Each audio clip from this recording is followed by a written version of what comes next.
Okay, here is a picture of the game board that I put together. I've got San Juan controllers and HAP, 6 buttons, and 2-player setup, of course. I'll put a link to the graphics that I got. The company that does this is excellent quality. Okay, so here is the 2101 system. As you can see it, it's essentially a Jamma board that's on top here, and then below it is a G31 Intel board underneath, and they've got it mounted to a like steel plate here. So when you get the board, it comes with this particular cable here, which hooks to this board here. This is the board that you use to get into the setup menus in order to configure anything with it. Some things that you're going to need are, you're going to need a ATX power supply. The manual, if you look in the manual or you see other things that says it needs a 20 pin, that is not correct. It actually needs a 24 pin. I bought the one that is 20 pin, but it also has 4 pins, and then it'll also have another connector to it that goes for additional power. Any ATX will have this. The other thing that you will definitely need is you will definitely need a Jamma power supply. So if you didn't know that you needed both, you do need both. With the Jamma power supply, it does not come with a power cord. So you have to supply your own power cord. The Jamma harness, I know there are several videos out there on the Jamma harness, but a lot of the ones that you get, if you can see, are marked in Chinese, so you have no idea what they are talking about. In the manual for the board, it refers to two sides, a part side, and the part side is and a soldered side. The part side is this side here. Of course, that has all the chips and everything on it. The soldered side, of course, is the underside of the board. That's how you know that this is the part side of the connector.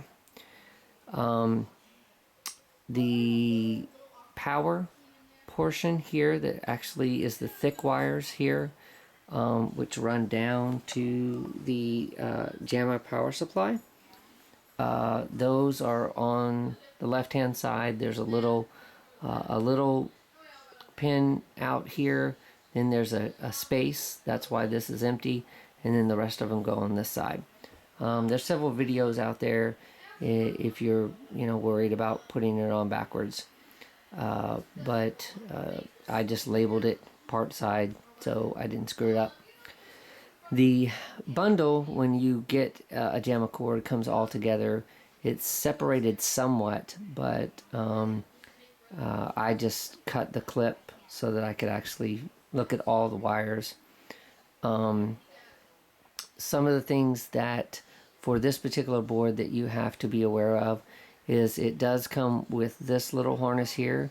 This is for your 5 and 6 buttons. So if you have a fifth and a sixth button, you'll have to use this to hook it up. The Jamma cord does come with this pink wire that in the manual it says actually hooks up to the 5th button, but I use these and it works fine. So it's kind of confusing in the manual. It doesn't tell you not to use this. It actually identifies this, but then it also tells you that this is for the 5th and 6th buttons. So that's one of the things to look out for. What I did is I separated the two harnesses for player 1 and player 2. So I put player 2 controls and then player 1 controls. And I separated them so that I would know, it's very clear in the book which ones it goes to. I'll show you in the book.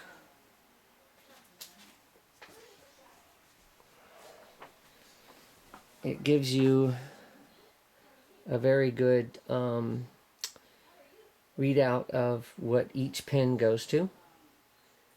Is pretty straightforward, but like I said, as you see down here, it shows the 5th, which is actually pin 26, and that is this pink wire here, but you don't use that. You use this for 5 and 6. Also, your speaker wires come out, and the two positive wires are if you can see this, are the white and black, and then the solid white. For the solid white is the right speaker. Is the right speaker, and the white and black is the left speaker. It only has one ground that you will hook both speakers to. Now, one of the big problems with this board, which at least the video that is out there on the internet, is that the sound is very high on some games and very low. And of course, the only way to change it would be to adjust these buttons here, which of course, if you had an arcade cabinet, would be very difficult. So what I did is I got if you can see, I bought a little amplifier, and I bought some 4-inch speakers. And what else you will need is you will need a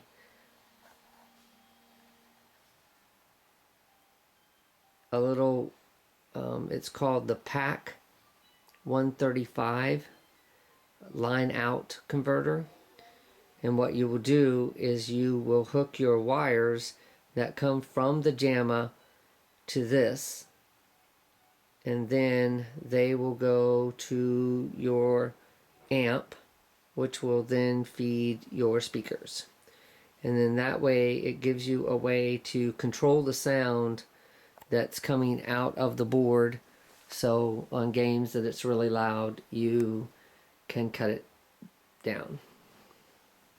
One other thing with the board is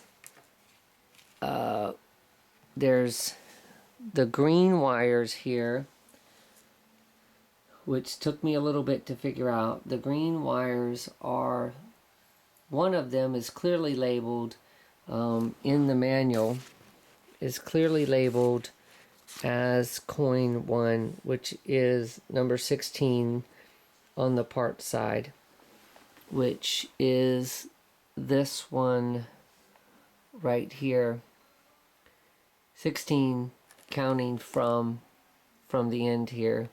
This is number 16. The other coin for coin 2 was not labeled as well, and actually ended up being a cable that was bundled with this wire here. It was bundled in this one. So that green wire, which I cut, of course. You can see it cut there. That is actually coin number 2. I think this was actually built so that you could hook it up to an actual coin dropper machine, because this is power. This yellow is power and the black of course is ground, and I think this actually plugged into a coin machine. But this is your player 2 coin wire, and you'll need to cut it if you're using it like I am. I'm using it with 2 buttons. So that was one thing that you'll notice as well. Also with the Jamma cord, I did not need this gray cord that was by itself, and I did not need the this bundle that was together, because this goes for an old CTR monitor that came out of arcade machines. It does have on this side, if you can see, it does have a